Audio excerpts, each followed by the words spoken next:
Ansiedad y depresión, ¿es realmente falta de fe? ¿Alguna vez has escuchado frases como eso es falta de fe? Si confiara más en Dios, ¿no estarías ansioso? ¿Un cristiano no debería estar deprimido?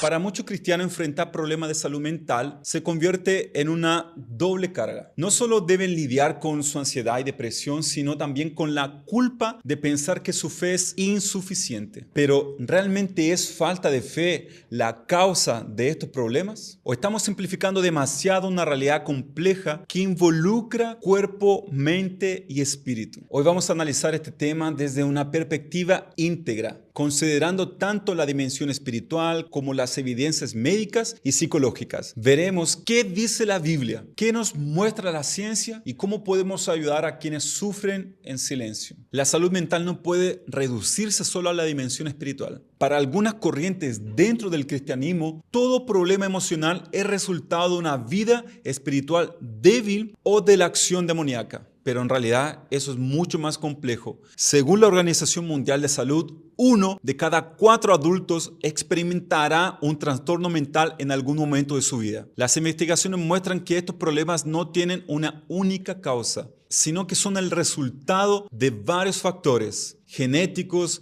bioquímicos, ambientales, emocionales y en algunos casos espirituales. Incluso vemos personajes bíblicos que experimentaron angustia extrema. Por ejemplo, el profeta Elías, después de una gran victoria en el Monte Carmelo, cayó en una profunda desesperación y pidió la muerte. O otro, el salmista David, expresó su abatimiento en repetidas ocasiones preguntándose: ¿por qué te abates, oh alma mía? ¿Y por qué te turbas dentro de mí? Si la ansiedad y la depresión fueran siempre consecuencias de la falta de fe, ¿cómo explicamos estos casos de hombres de Dios que atravesaron profundas crisis emocionales? Factores biológicos y naturales en la ansiedad y la depresión. Desde la perspectiva médica, los trastornos de ansiedad y la depresión tienen bases neurológicas comprobadas. Estudios han demostrado que los desequilibrios en neurotransmisores como la serotonina y la dopamina pueden afectar el estado de ánimo, la capacidad de lidiar con el estrés y la percepción de la realidad.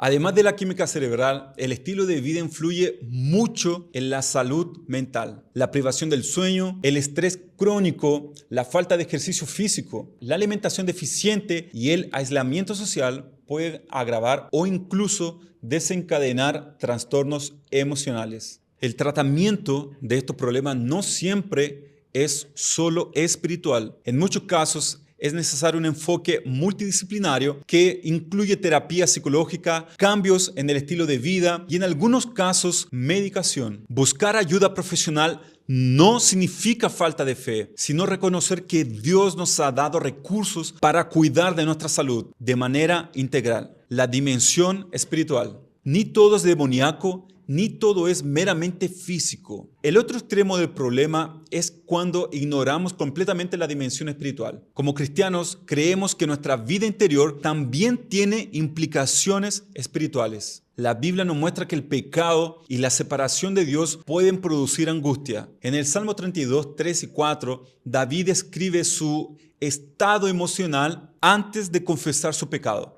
Mientras callé, se envejecieron mis huesos, en mi gemir todo el día. También encontramos referencia en Levítico 26:36, donde Dios advierte que, como juicio, enviará terror y ansiedad sobre su pueblo. Sin embargo, es un gran error asumir que toda ansiedad y depresión son consecuencia del pecado personal o de una opresión demoníaca. El mismo Jesús experimentó una angustia extrema en el Getsemaní, al punto de sudar gotas de sangre. Pablo en 2 Corintios 1:8 relata haber estado tan abatido que llegó a perder la esperanza de seguir con vida. Esto nos muestra que la vida cristiana no está exenta del sufrimiento emocional. La fe no es un escudo contra la tristeza o la ansiedad, pero sí nos da herramientas para enfrentarnos con esperanza y fortaleza. Enfrentar la ansiedad y la depresión desde una perspectiva integral. Entonces, ¿cómo un cristiano debe abordar la ansiedad y la depresión? La respuesta está en un enfoque equilibrado que abarca tanto la dimensión espiritual como la psicología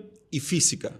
Entonces, punto 1, autoconocimiento y diagnóstico adecuado. Es muy fundamental reconocer los síntomas y buscar ayuda. Ignorar el problema o espiritualizarlo en exceso puede llevar a un sufrimiento totalmente innecesario. Punto 2. Comunión con Dios. La oración y la meditación en su palabra no eliminan mágicamente los trastornos mentales, pero proporcionan fortaleza, dirección y paz en medio del sufrimiento. Punto 3. Terapia y cuidado profesional. La psicoterapia puede ser una herramienta poderosa para identificar patrones de pensamientos dañinos y trabajar en su transformación. Dios nos ha dado la ciencia como un medio para el bienestar humano. 4. Apoyo de la comunidad. Nadie debería enfrentar estos problemas solo. La iglesia debe ser un lugar de acogida donde quienes luchan con ansiedad y depresión no sean juzgados, sino sean apoyados y realmente amados. Punto 5. Discernimiento espiritual. Aunque no todo problema emocional tiene una raíz espiritual, en algunos casos es necesario abordar el pecado no confesado, la idolatría del corazón o incluso ataques espirituales. Un discipulado sólido y una vida de oración son esenciales. Entonces, mi amigo, si está enfrentando ansiedad o depresión, no permitas que la culpa o el temor te alejen de la verdad. Dios no te ama menos por lo que estás sintiendo, ni tu fe es inválida porque enfrentas luchas emocionales. En 1 de Pedro 5:7 se nos anima a colocar nuestra ansiedad sobre Dios, porque Él cuida de nosotros, pero parte de este cuidado puede manifestarse a través de la ayuda de otros, como pastores, amigos, terapeutas y médicos. Entonces, si conoce a alguien que está pasando por esta situación, en lugar de minimizar el dolor o dar respuestas simplistas, sé un instrumento de gracia y comprensión para estas personas. Entonces, amigos, esperamos realmente que este contenido sea de bendición para ti. Siempre estamos colocando contenido aquí en la Escuela Convergencia. Si realmente estás pasando por esto o conoces a alguien que está pasando por esto, coloca en los comentarios cuáles han sido las herramientas que te han ayudado a pasar por este proceso.